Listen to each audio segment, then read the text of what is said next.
There we go. Then, okay, I think we're going to start now. I will keep on. Looks like things are working. Our presenter, some of you have met him already. Frank Himsker? Himsker. Doesn't matter. I know. So he's a colleague, a collaborator in a project that we have at UB on research and innovation management improvement.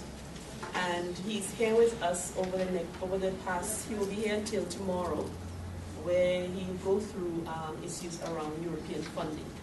And because this is a major part of funding in universities, we hope to really try to get access to more of those types of funds. It's a small group. What we wanted to do was to look at people who are in research centers, research institutes, and to see how you can work with academic staff in those locations to help them to access those grants and help them to write proposals to get access. We have another visitor from Zimbabwe. He's the Director of Research at Chinori University of Technology, Professor Jingura. So he's here. How do you turn and he will spend also these 2 days with us. He's been with us for some time. Just unscrew. Okay. Right. I hope you will take part. And this is a Zoom, but you probably don't know how to do that. So Frank, please, we are ready for you. I hope the technology will stay like that. Good. Thank you. Well, thank you for the kind introduction. Can everybody hear me at the back? Yes. Is it okay? Mm-hmm. Because I've been trying to work with the microphone, but that was one of the technical glitches here. It's difficult to get it going. There are several presentations over the 2 days that we worked together here. And I would like to start with the most complicated one, the highest level. Just to get you a glimpse on where you are situated with your Office of Research and Development and how you're situated in the university. And that is not a given. I mean, you're sitting in between faculty and in between the other structures, supporting structures of the university. So getting a glimpse of what is the current structure of your university, what are structures that are being used by other universities, and then judge where is your strength in your organization, where are the communication lines. It's a very short presentation, just as an introduction to get your head going, up until lunch, until coffee break. And after coffee break, we actually go into the actual processes of helping scientists with getting and writing proposals, helping to find information sources, and good practice in research management. With that, as I said, the general context of a support office and the support personnel, what is necessary to make and create a research environment that is conducive for research to be conducted. And there are some key issues, strategic issues that the leadership of the university has to think about. And you can feed the leadership, the Vice Chancellor and the faculty deans with some of these elements to start an internal discussion on whether the structures that you have in place are good enough or whether you can modify them over time. So I leave the presentations, all of them, with you, so you can use them internally to stimulate discussion. And I hope we can have a discussion later. As a project member, we are partner with the University of Botswana, so we can work together in the next 2.5 years to optimize issues. I will discuss these when we come a little bit later. First, I would like to take a step back. Why are we doing research, and why do we need to help the scientists to become more effective in doing their research? The reason is that most governments, and certainly in Europe, there's this kind of thinking behind. Why do you invest in research? Because you want to create new ideas. New ideas from research helping to be more innovative and new in your education. So research and education are feeding each other. They help each other. Education is building the new leaders for research in the future, but research is giving new and fresh ideas for education. So a close interaction even at the individual level, a faculty member teaching at the university and doing research actively, really that helps to improve quality. And there's another link here. Research creates new ideas and applications for industry. So transfer of knowledge from research to industry and innovation is a very important task of the university. And the university has to decide how far they want to enter into the innovative area and how far to develop applications and products and services themselves. That is an internal discussion. It relates how far you collaborate with industry. And then finally, education has a direct link with innovation too. Because if you do not create innovative and creative minds that are open for new ideas, you will never implement innovation in society. So education should have an element where you actually induce people to think innovatively, creatively. Think critically, but also innovatively. We are struggling with that in Europe. In some of the countries, education is rather old-fashioned, conservative. That means that you create leaders in government and in university and in society, in industry, who are less innovative. So think of the triangle. Actually, it's not only one way, it's different ways. And how these interactions, how intensive they're, that determines how many jobs and economic and socio-economic growth you can create. And I will come back to that in the examples I give tomorrow and today about where is the impact in society of what you can have as a university. That's a big question, but if you keep that in mind, writing the proposals will be far easier too. So it has a direct reflection not only on the structure of the university, how they interact with each other, but also on the proposal writing. And I will come back to that over and over again because it's a key element in being successful in international funding. And that is something that you as support staff have to help the scientists with, because they are not used to thinking in these terms. They think in terms of what they have just discovered or what they would like to discover with their colleagues in the laboratory. That's very different from these application areas. Now, academia does not even work alone. They work with industry, as I said, for innovation. So you need cooperation and exchange, and you need some structures for that.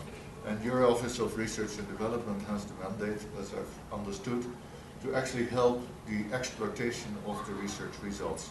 Not just commercialization, but exploitation in the widest sense. So also social use, benefits to society, benefits to communities, feedback and advice to government. That is exploitation of research too. So even though I come from industry and from academia, I will tell something about my background a little bit later.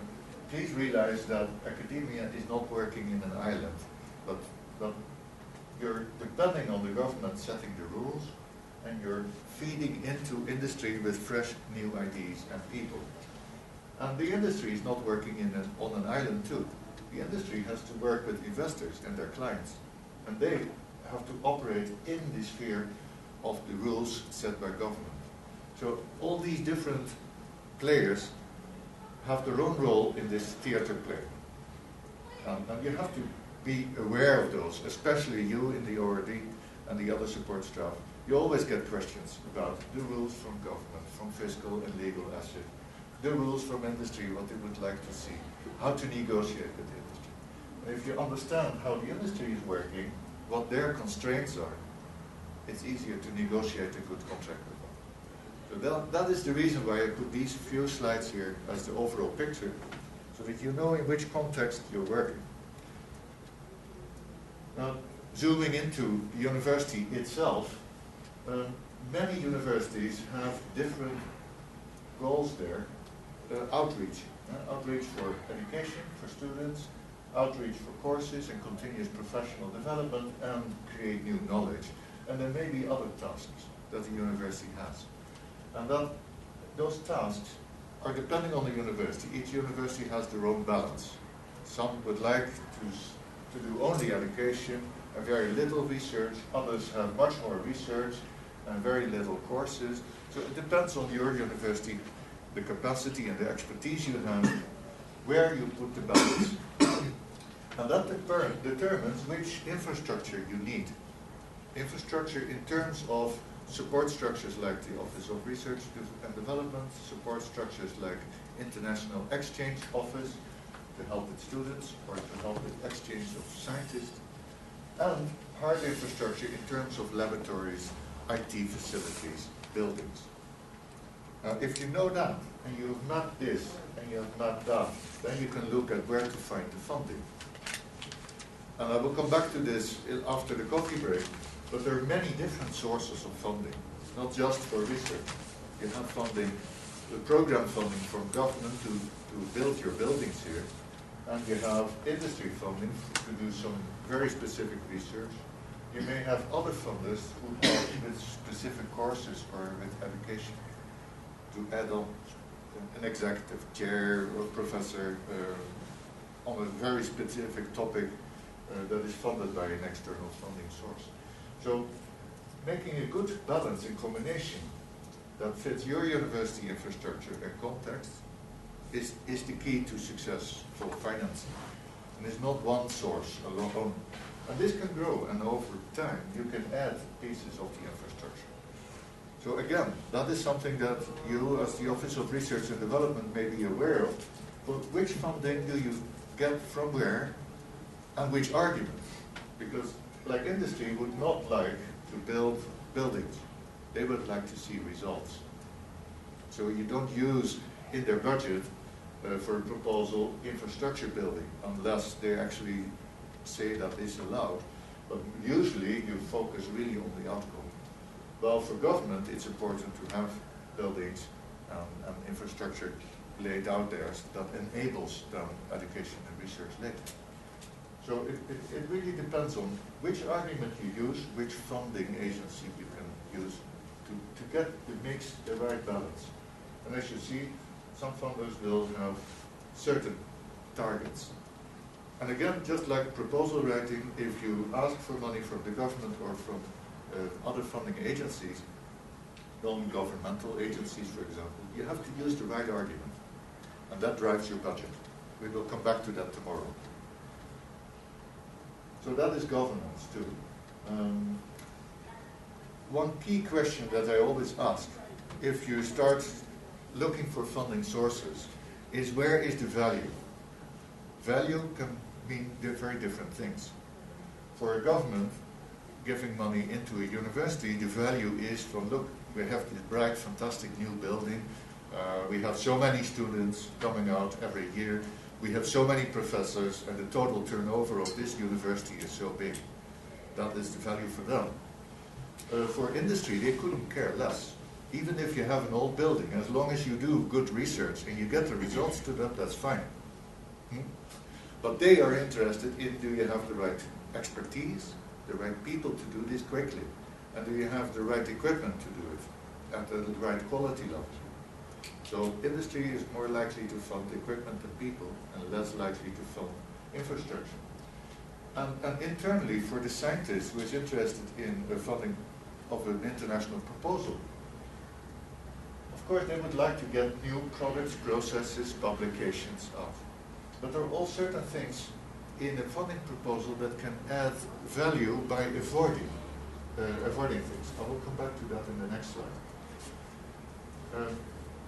Before I forget, collaborating with partners in international projects can also not just add new products and processes to your portfolio, but also get access to new infrastructure, valuable material or information-based databases that you don't have in-house.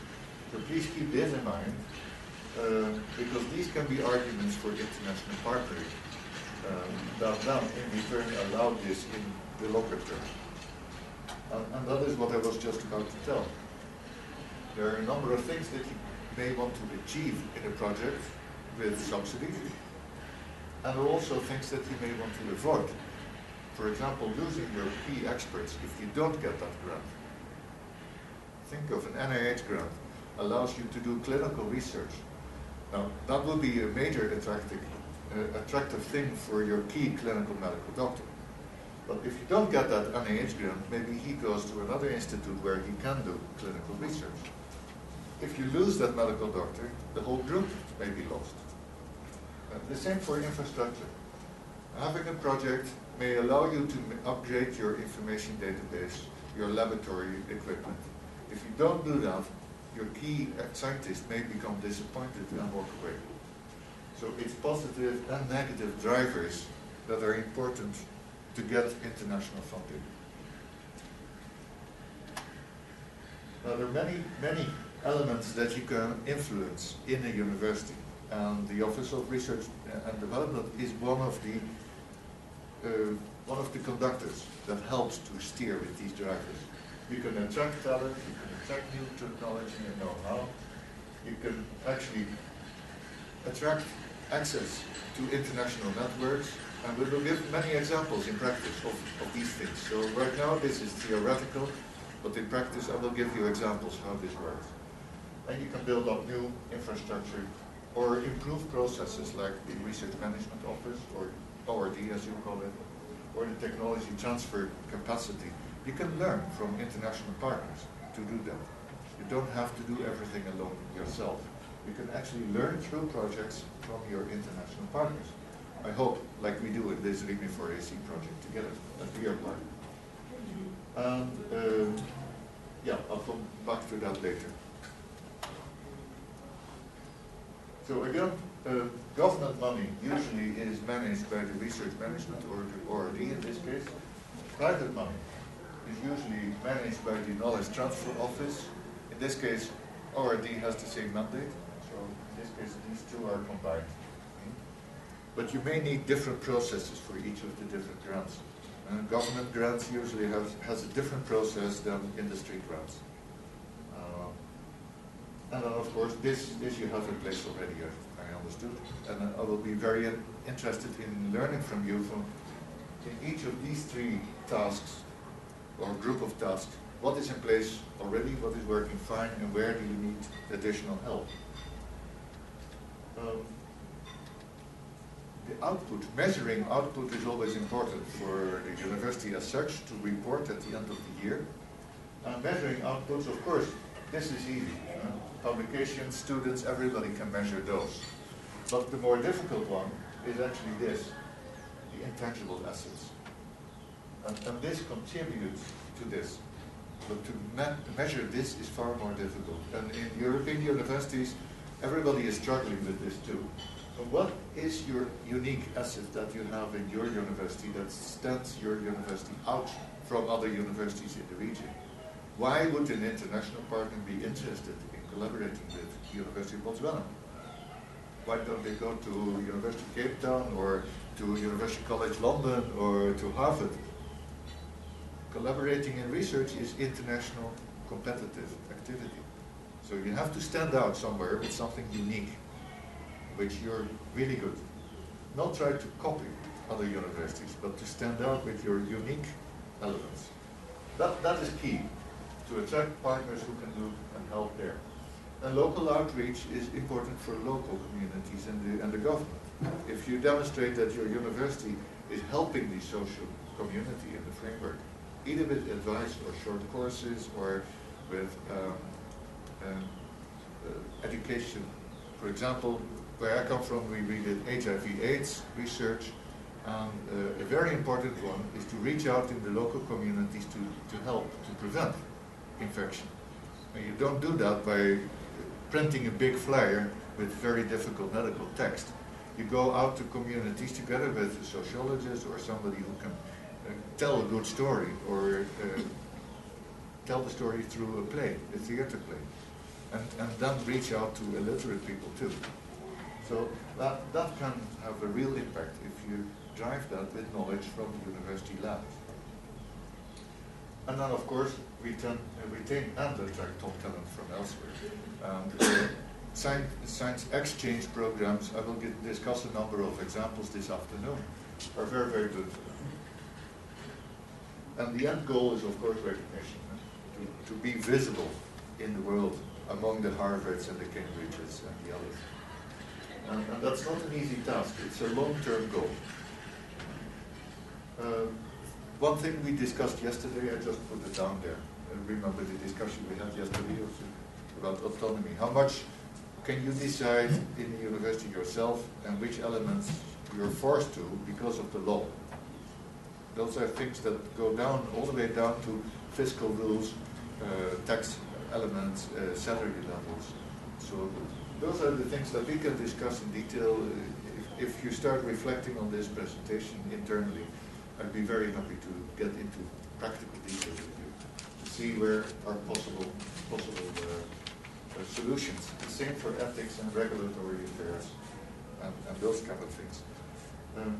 Leadership of a university has to find a balance here. And the implementation of those things is in your hands.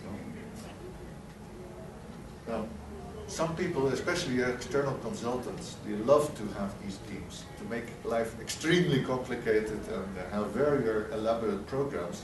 Why? Because they earn money with it. So please keep life simple as possible. Start small with things that really work and then build from there. And as we are partnering in a project together, we are here to help you during the project, and that is paid from the European Commission, so you don't have to pay my consultancy fee. We are a partner here. That is very different. Just before I finish off the last few slides, this is a slide that may be a bit strange, but please remember where I come from. I have an academic background and an industry background, both 15 years. And I've seen many different organizations, and I've been a coordinator of large research projects, like 10, 15, 20 partners. If you're a coordinator, you see the different cultures in the different organizations. Doing large projects or working in large organizations, there are always difficulties. And this is a result of from the years I've seen, where are the most common difficulties that you encounter when you do research management? If you manage research projects, where are the problems? Some problems are related to culture. Poor planning, poor project definition, poor time planning. Like Greek people, I make an extraction here, I exaggerate a bit. But Greek people, they don't take time into consideration. They just come in, they work together, they find the personal interactions more important than being on time. If you're in Germany to a meeting and you come 5 minutes too late. So there's a very clear cultural difference there. The other thing is that people individually may be very different. Some people would like to really protect knowledge, be very strong on their knowledge ownership, while other people are far more relaxed in sharing knowledge. And if there's no champion in a project, then individual people may claim different pieces of knowledge and protect it themselves. There's less collaboration, there's less communication between people, and that means you have lack control. And then there are certain things that have nothing to do with people, but rather with the organization of the university or the institute you're in. If the projects that you do are not aligned with the strategic goal of the organization, you do not have necessarily the support from executive council. That means, for example, I was working in Johnson & Johnson, big pharma company, and a small group of scientists was working on a very exciting project on oncology. But the top executive management said, no, oncology is not where we want to focus. We focus on the other areas, and they killed the project. Of course, the scientists were really upset because they knew this was a very valuable project. The solution was to spin it out and make it an independent entity, but you need to have alignment with the whole organization that they do support. And even in universities, this is the same thing. If one scientist has this fantastic idea about a multi-$20, $30 million project, and the capacity of the organization cannot handle that, then the project will be a failure. So even the scientist might be attractive and the money might be there. If the organization is not supportive, you lack control.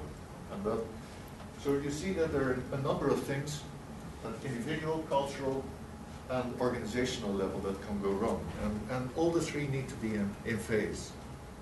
for the larger projects. Smaller projects, this is less problematic, because there you have more control over your environment and you have less impact on the organization. But the moment that you start with bigger projects, this really comes into play. And a research manager has to be aware of these things. I can give examples of each of these if you're interested. Next. Oh, sorry, that's me. I'm talking to yes, so research managers are really the key people here because they hear from different corners, different projects, what is going on. They know the capacity and the lack of capacity in the organization, and they have a direct link to executive management or the council, the deans. Individual scientists may not have that direct communication line, so you're sitting on a very, very key role here. And you can detect changes in the organization or big projects, you detect them early, and then go back to executive management and say, maybe we need to change things in such a way that we can support this larger project. And of course you supply facts and figures for the annual reporting. That means that anybody outside the university should come to you first, because you're the one-stop shop for facts and figures. You know exactly what is happening in the university. A very important role. Nobody has that oversight like you have. And then, of course, you learn from best practice from other international partners. You work with other universities, you see how they are organized, and you can learn from them to improve processes internally. And the mandate of the Office for Research and Development is usually this. You may be more active or less active in any of these, but usually this is, each of these things are what you're dealing with every day. If not, please tell me, then I modify the slide. This I said already, but this is quite important. Some people have the misunderstanding that an office for knowledge transfer is there to make money for the university. It's not. I can tell you why, and I can give you many examples, but even the biggest universities in America are not really making money. And most of them actually are losing money. But having an office is an investment in building partnerships, reaching out, building partnerships with industry. And the money comes through grants, not through royalties on patents and things like that. That is a real misconception that is still widespread. And it's a service office, not to dictate your top scientist what he should do. You help them. And that's very important, because otherwise they will not work with you and they will never give you the information. It's a handshake. You help them to fill in the forms, get through the maze of the different procedures, and make sure that the grants are actually managed well. They give you the information that allows you to do that, so they don't have to fill in the forms and find out the ways themselves. It's a service. That way, as an internal partnership with the scientists, it's really important to build that up, that trust, on both ways. If that trust is not there, you cannot be efficient. I've seen this in many research management or knowledge transfer offices going wrong because they were too far detached from the scientists, and the scientists said, well, that's not efficient, I'll do it my way. So that is really a key thing. And then, of course, in the case of the knowledge transfer office specifically, the mandate is really to retain your talent and protect the position of the institute or the university. That's important because the individual scientists will not be bothered by the position of the university. It's not of their interest. Well, remotely, but not directly. You have to protect the position of the institute or the universities through proper negotiation of contracts, management of the finances and distribution of the funds, managing of the reports in time, maintaining the quality of the output. Those are the things that are in your hands, not in the hands of the individual scientist. And of course, attract new money of research grants into the university in the long term, to invest in people and research. That is the main thing here. So it's both protecting as well as investing in new things. Those are the two key words. Now, of course, you need leadership, but not this kind of leadership. Leadership like here, I'm going to tell you where to go and you shut up. That's not the way you lead a project or you lead an office or lead a university. You do need direction. Here, none of them, or they're all fighting and none of them have any direction where to go. So you do need leadership, but it's more this kind of leadership. This kind of research management, of collaborating, listening to each other, and together form an orchestra that has one voice, make the high quality concert for the audience who have paid their ticket to listen to you, and you still have a budget there that is a limited number of rehearsals, and you have a time deadline to adhere to. So it's really this kind of environment you're working in research management, not the dictatorship. I tell you what to do. If you don't follow the rules, you have a problem. So I'll come back to this later when we talk about management and governance structures, but really try to keep this in mind, because you can do fantastic things if you enable this environment. So with that, we're on time for coffee, I think. And then we talk about the actual European funding proposals and the processes for how to get money from Europe, with actual examples until lunch. And the structure I've foreseen for the afternoon is rather to see the forms of European funding, what do you need to take care of, how to evaluate. I'm evaluator for the European Commission, so I can share you some insights how successful proposals are valued versus unsuccessful ones. And you can use that to develop your own training workshops. So I hope that the material here will be used by you to develop together with us your own workshops to create awareness with the scientists, to improve your working conditions. That's the final goal of the workshop. Tomorrow we will focus a little bit more on budgeting, finance, intellectual property, negotiation tips. So that's a whole different story tomorrow. And we have a couple of exercises you can share with your scientists. And I hope you ask me a lot of questions, because it's supposed to be a workshop, interactive, not a lecture. Are there any questions now? Not yet? Everybody really eager for a grab of coffee? Frank, just to let you know that there are kind of two or so groups of people. There are some researchers here. Good. Yeah. And there are some administrators, managers, directors of research centers, and so on. Well, that's so good, there because the presentations are a mix. Yeah. A mix. That's good.